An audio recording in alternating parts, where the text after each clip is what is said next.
I am Eric Bitzwan. I have been named in perhaps the most important lawsuit in Canadian banking history, in which constitutional attorney Rocco Galati has been defending Canadian taxpayers' legal interests regarding the cost of money and the lacking of budgetary transparency, which conceals distribution of public wealth to private entities. On December 7, 2016, the Federal Court of Appeals ruled against the trial of the case against Bank of Canada, striking it in its entirety, with costs awarded to the defendants. Thinking that there may have been an error of judgment due to procedural admission, I served a motion to reconsider to the court on December 16, 2016, as stated in the following presentation. On May 17, 2008, the Toronto Star featured Canadian author William Cram and lawyer Rocco Galati suing the Bank of Canada to better serve the interest of Canadian taxpayers with its return to public use and proper account of tax credits otherwise hidden from the Treasury, not reported in the budget. It's a constitutional challenge to the Bank of Canada and the Minister of Finance in refusing to give interest-free loans to the federal and provincial governments, which was the central reason the bank was set up initially in 1937. Okay, I can't resist. You can get the last question. Well, my question is about tax arbitrage. And I have to compliment this conference as being one that has shown me that it is willing to talk about fraud in banking more than any other conference I've ever attended in my life.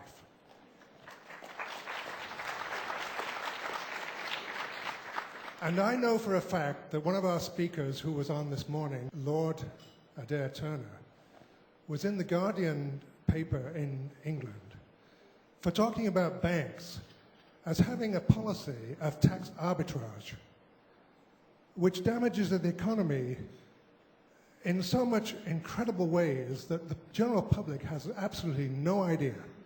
And I would like you, Larry Summers, to explain what tax arbitrage really is and what it means to the public, like me, who suffer in that we have to pay banks from our tax dollars to rescue these criminal buggers for what they do to people like me, which is not people like you.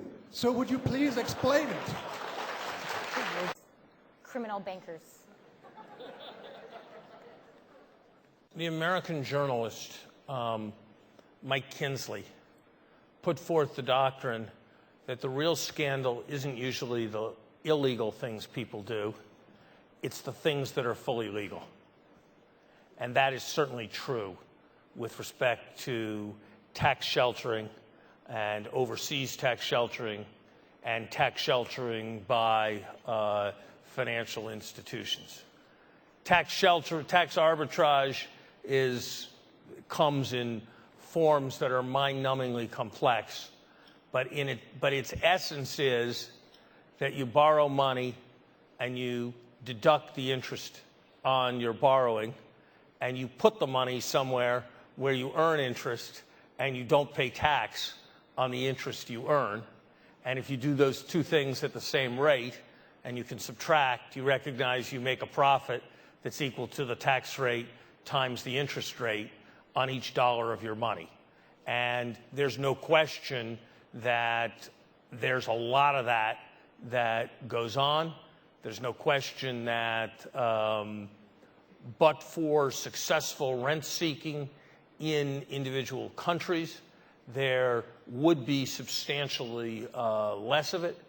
There's no question that to fully address it would require more international cooperation than we have now. And there's no question that it is a very serious problem, as I tried to convey when I spoke about the dark side of capital mobility. I have no doubt that there are tens, if not hundreds of billions of dollars that should be collected by the world's fiscs that are not because of the kind of tax arbitrage activities that you describe. The other part of the challenge, which goes hand in hand with this whole banking fraud that's going on, is against the Minister of Finance and the budgetary process. The speech from the throne is a constitutional requirement before the budget is actually passed. Problem with the budget in our country is there's a sleight of hand that goes on.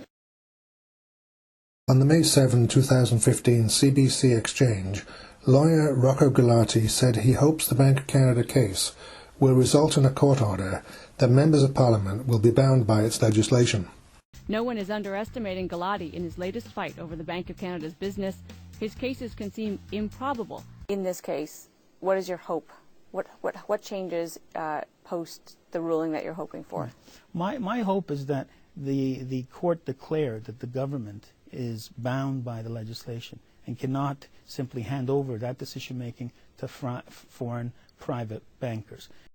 On December 7, 2016, the federal court decided against trial of broken money rules that an advocacy group cannot use declaratory judgment to promote a political point of view in case of tax scams for the rich. During a federal court of appeals hearing October 14, 2015, concerning a lawsuit brought against the Bank of Canada in May of 2008 by William Krem and Rocco Galati, it was said that the wisdom of legislation is not an area of interest to the courts. If Parliament, which is singularly powerful in matters of taxation, does not receive adequate information to make meaningful decisions, the only remedy is for people who also do not have adequate information is to exercise their constitutional democratic power at least every 5 years and vote in a party that would pass a different law. I'm urging the citizenry of Canada to do more than exercise their democratic rights every now and again and take an active interest in the doings of their bank, the Bank of Canada, and assure that they have an adequate understanding of its workings, that monetary and fiscal policy is what it is, and that the wisdom of legislation be known. Maybe he doesn't want the American people, all of you watching tonight, to know that he's paid nothing in federal tax. On November 9, 2016, dictionary lookups on surreal spiked when Donald Trump, with a private billion-dollar tax credit, not having paid income tax in 20 years, went from candidate to president-elect, promising to fix public wealth pass-through tax scams for the rich. Surreal is Webster's word of the year in this analysis of dream laws and politics for hungry bankers. A Power Unto Itself by William Krem and The Perfect Sting by Tony Crawford that reenacts gullible taxpayer law, which is a twice-paid tax credit wind bill conversion theory. He didn't pay any federal income tax. So if he's paid zero. This presentation is about money, which is a signed promise to pay cash from credits that a banker sues to collect private money from a tax saver in The Perfect Sting by Tony Crawford, and public money that a taxpayer sues to save from a banker in A Power Unto Itself by William Krem. The wealth of our middle class has been ripped from their homes. In 2006, I published my story as a gullible taxpayer in debt to a sitting duck bank loan. My accountant had advised saving income tax credits into retirement savings. I was not aware I signed a commercial real estate submortgage tax credit default swap wind bill. The owner, bank agent lawyer, notarized my accountant witness, my being the same person signing an embedded blank promissory note, that after bank accreditation he filled out for a loan-dependent, rent-seeking tax arbitrage that couldn't be sold or function without it. Allied Canadian cash flow started after bank off-site loans closings behind an official check from Allied Secret Commission pre-executed bank loans billed as bank mortgage partnership invoices that as a gullible taxpayer I contributed my income tax savings into some 15 million LIBOR interest and rent loss dollars due to tax credit wind bill revenue shortfalls not reported in the budget over 10 years until rent withholdings triggered Allied failure with its mortgage in default. Allied failure to renew its mortgage triggered credit default swaps to collect tax-saver-signed $5 million wind bills paid once in default inside a $10 million Allied REIT property flip the bank rebilled for resale in capital markets, while collecting Allied notarized unbillable bank loans with $10 million loans sued in default, as well as gullible taxpayers signed fictitious tax bills for a court order for another $5 million from Allied wind bills paid twice in default. In March 2012, I presented a private information for public prosecution of alleged tax arbitrage to Honourable James Flaherty, Minister of Finance Canada, and to the UK Treasury Select Committee for Banking Reform that in the absence of bank transaction control numbers, trick loan dependent CDS credit default swap, tax credit wind bill conversions, paper SIV structured investment vehicles to collect twice in default. In 2012, Anne Emmett asked for my support as expert witness of bank system design, and I met William Krem in court December 10, 2013. William Krem was founder of COMER, Committee on Monetary and Economic Reform. Anne Emmett refers to COMER, a former think tank, as chair of a litigation steering committee of individual taxpayers under the acronym name of COMER, Committee for Monetary and Economic Reform. The English House of Commons talked about how money was created lately. I think Ukraine is doing that same thing. And a few other countries have just announced that same thing as well. So what can we do as supporters to try and get this to be heard and to be a public issue, to try and get this national coverage? Well, we were a think tank, but now there are so many tasks to be done. COMER is planning to work at two levels, the level of coalition and the level of community. I think the biggest job has to be done at the level of community. On October 14, 2015, Rocco Galati argued an amended claim about the cost of money and losses to tax credits not reported in the budget. The Minister of Finance has given to a group of private bankers in Basel, Switzerland, the right to tell what the Bank of Canada should do. And the Minister of Finance, under the Bank of Canada Act, is the shareholder of the shares of the bank in trust for Her Majesty the Queen. I mean, it can't be clearer than that. Parliament can be as nincompoop as they want, so long as they don't inflict constitutional violations.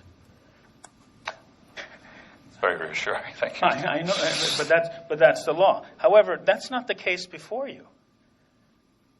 The case before you is that there is an executive breach of a constitutional requirement by the Minister of Finance with respect to the budget process, and that as a result, the legislation that comes out of Parliament breaches the constitutional right to no taxation without representation. Why? The MPs are blindfolded. By removing and not revealing the true revenues of Parliament, which is the only body which can constitutionally impose tax and thus approve the proposed spending from the speech from the throne, the Minister of Finance is removing the elected MP's ability to properly review and debate the budget and pass its expenditure and corresponding taxing provisions through the elected representatives of the House of Commons. The right to vote includes the right to effective representation. If the MPs are blindfolded by executive constitutional breaches by the Minister of Finance, how does that ensure effective representation? So my submission to you is what could be more important to Parliament's functioning than the debate of the budget, process of the budget. And that's why in our Constitution, it's very clear in the Constitution of 1967 that it must be in the House of Commons. So in blunt terms, if you're telling me a Parliament wishes to act in an incompetent way, that's up to Parliament. Well, Your Lordship is certainly using blunt words. It's not for me to say whether these are... I'm pitching it at a hypothetical. Yeah, yes, exactly. That's right. I would prefer that. As an officer of the Crown, I would prefer that. Let's put it this way. It's like this idea of parliamentary intent, which we all search for when we do charter analysis. And there's a great British jurist who said, that's really a will-o-wisp.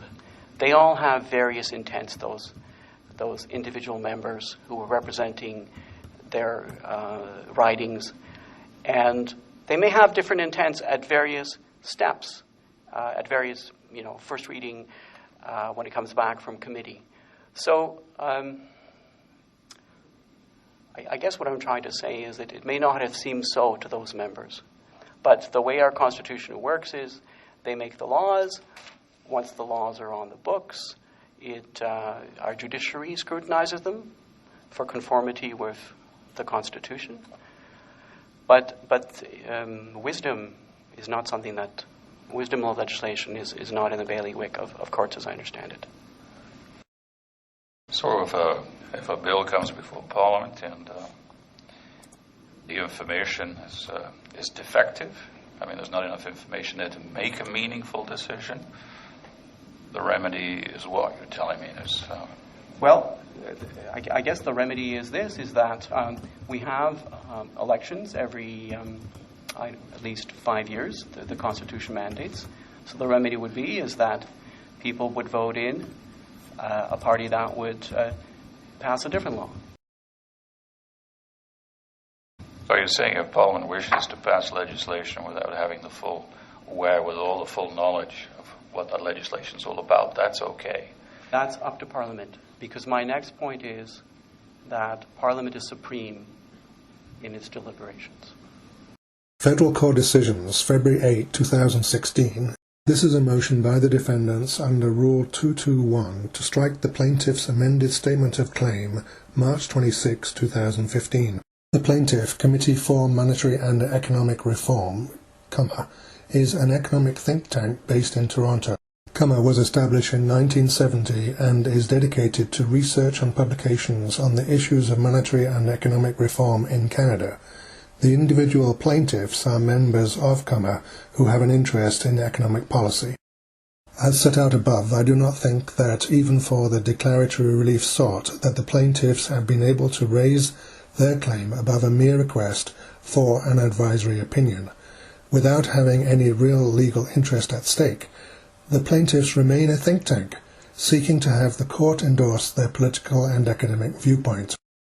This court orders that the plaintiff's latest amended claim is struck in its entirety, leave to amend is refused, costs are awarded to the defendants. In 2012, Anna Emmett asked me to testify as an expert witness that I presented Crawford's Dictionary of Money Rules to William Krem on January 26, 2015. On June 16, 2016, Peter Hadjisek, lawyer for the Crown, requested court guidance about bank system data flow and tax cash flow analysis in file records at the Federal Court of Appeal. Eric Bitchwem also tried to file a motion to appoint an assessor to report cost of money and tax credit losses hidden from the Treasury. Rocco Galati wrote the court that COMER disassociated Bitchwem and COMER would sue to purge the evidence it requested, which was returned with a letter citing the irrelevance of motions to the appeal.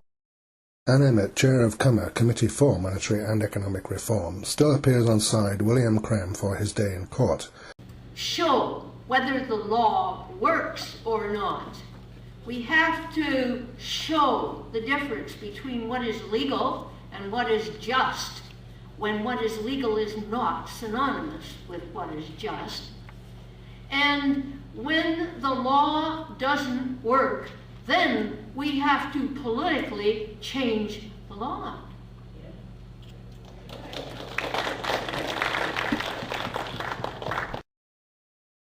On December 7, 2016, the Federal Court of Appeal upheld against COMER as a think tank that William Krem was denied his day in court. Federal Court Citation, December 7, 2016. The appeal is dismissed with costs. Reasons for judgment. A declaratory judgment must be more than hypothetical and requires a cognizable threat to a legal interest before the court will entertain the use of its process as a preventative measure. The court is not here to declare the law generally or to give advisory opinion. The court is here to decide and declare contested legal rights. On December 7, 2016, William Krem said he would take the verdict of the federal court to the Supreme Court of Canada. Rocco Galati for COMER wrote Eric Bichwam, if a motion for an assessor and bank technology was filed, COMER would sue for it purged pursuant to Federal Court Rule 74. Then, on December 16, 2016, Eric Bichwam served a motion to reconsider what is COMER in the action. Federal Court of Appeal, December 16, 2016, motion to reconsider pursuant to Rule 397. Overview. The appeal is about citizens' rights to enjoy constitutional behaviours without need for causal actions, in this case for a clarification of bills of law that govern monetary issues and economic policy in Canada, that especially a declaratory judgment is required as a preventative measure in case of criminal acts, that outdated laws from 11th century judicial systems are plainly not applicable or enforceable in business affairs of the 21st century. Specifically, this motion is to reconsider the verdict to ensure court awareness of real parties behind the action being individual taxpayers, and the motion for assessment is to understand the sovereign debt position after comparing Public Bank of Canada onshore cost of money to actual offshore cost of LIBOR to print Canadian onshore legal tender, and interest and principal costs of the tax credit payments offset to government distributions of public wealth into private enterprise over the period specified in the original claim. Apparently this court case, file number A76-16, is closed with no recourse as of December 7, 2016. My motions for an assessor and reconsideration were viewed with what feels like extreme prejudice, and a motion record of respondents was sent to me on January 10th, 2017.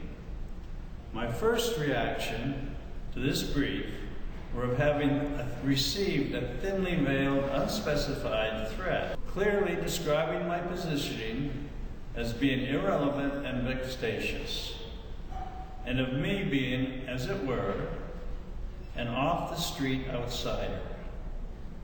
I'm somewhat confused, as I distinctly remember reading my name as one of COMER's steering committee members in prior court filings. At the very least, I am a Canadian citizen that has requested a legitimate audit, in effect, seeking some clarity as to the workings of our bank, which apparently is not acceptable, irrelevant, and vexatious if attempted through court procedure. What then do you suppose is a legitimate, respectable means? Show whether the law works or not. We have to show the difference between what is legal and what is just, when what is legal is not synonymous with what is just. And when the law doesn't work, then we have to politically change